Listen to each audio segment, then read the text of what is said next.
Hey guys, it's Allie with Allie Answers. I am a senior care professional and I've been in the senior industry for many years.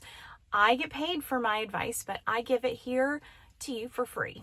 So thank you for joining me. And if you haven't yet, please subscribe and like and share so that other people can see this information.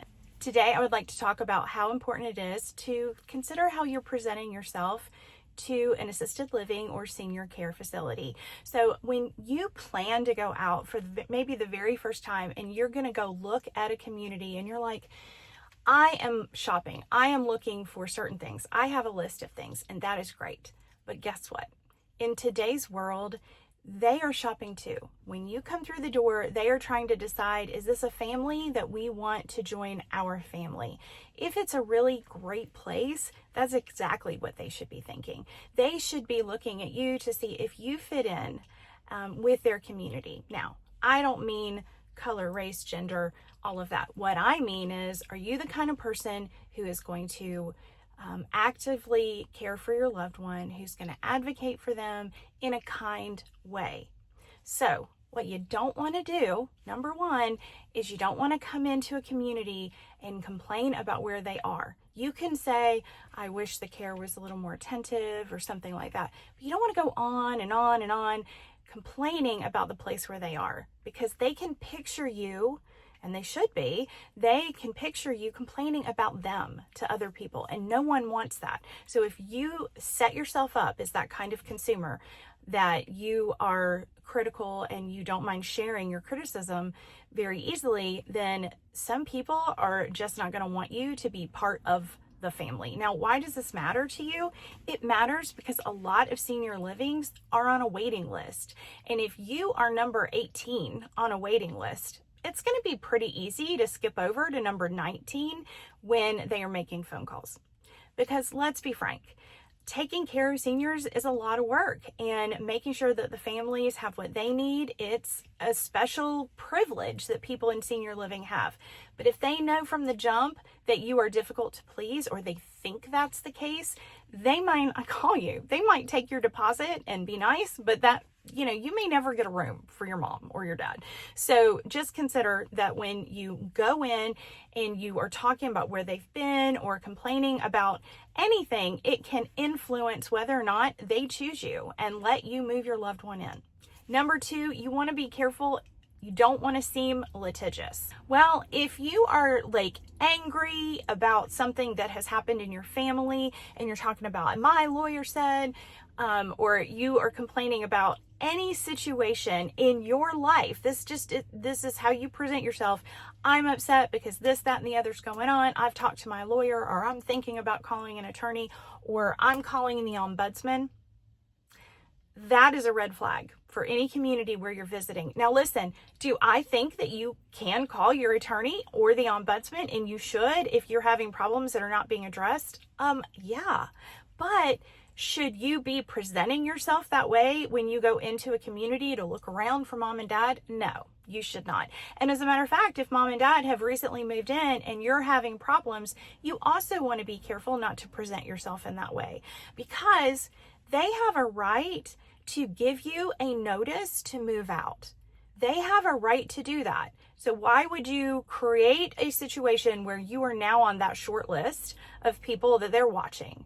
Like, do we really want to deal with that kind of person when we come into work every day?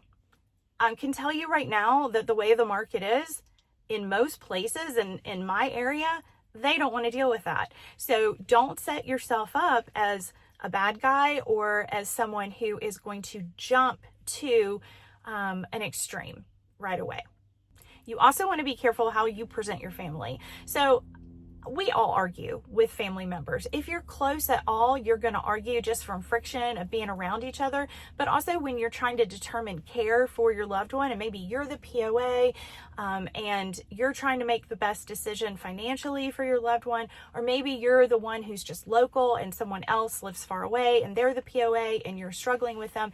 It's okay to be honest to some extent about that relationship, but you don't want your conversations and your meetings as you're leading up to a move-in or after you've moved in to be all about that relationship. Now, why do I say this? Because it's kind of like we were told when we were kids. You know, if you talk ugly about somebody else, it may be true, but it makes you look bad. It's a reflection on you. That does not mean that you cannot share that your sister may never visit, or when she visits, she might upset mom. That's perfectly fine to share. You just don't want to harp on that. You don't want to make that the main function of your conversation during a tour or when your loved one has just moved in.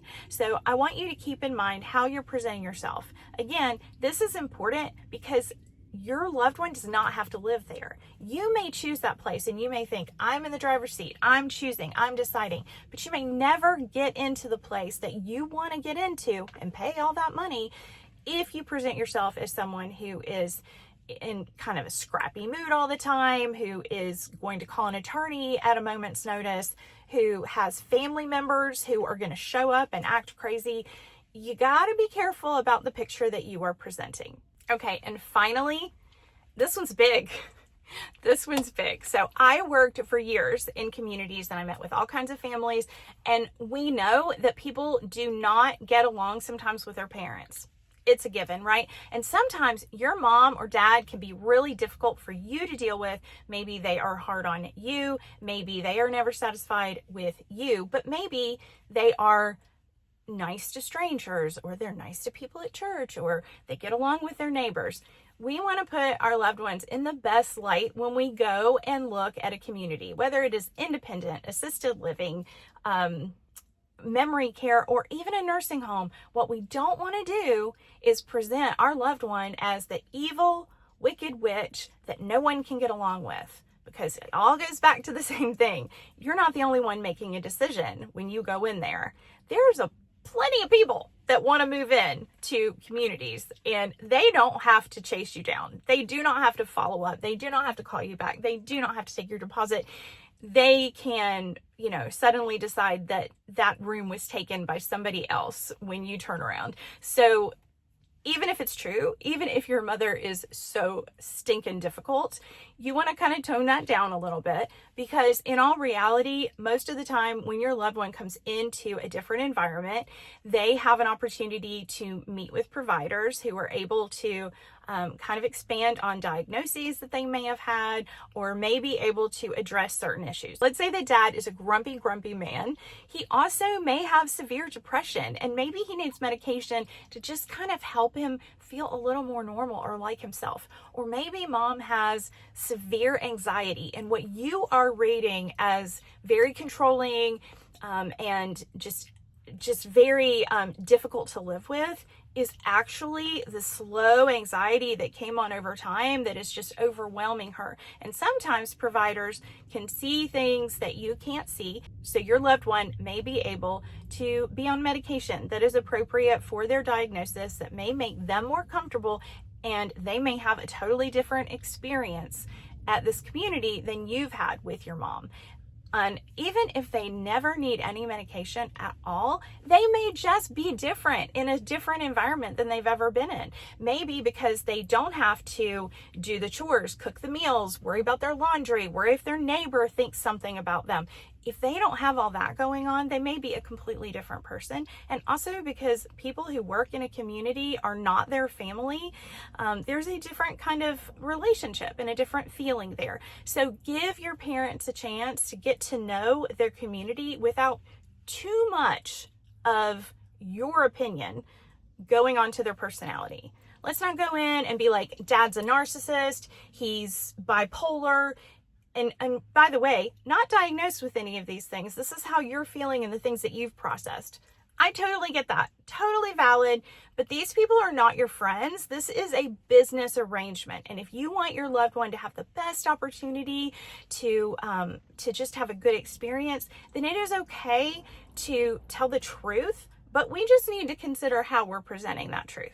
Okay, I want you to tell the truth. I want you to say, yeah, mom's been depressed lately, but you don't need to say, there is not one thing I can say that will make her happy, and every single thing I do, she complains for hours.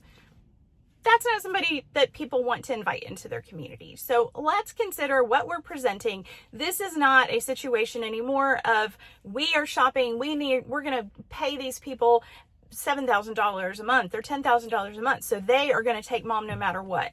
They don't have to. So take my advice, be careful about what you present the truth, but present it in an unbiased manner when you can, and also maybe save some of it for your therapist. Seriously, you don't have to share everything. Okay? I hope that this was helpful to you. I appreciate you watching today.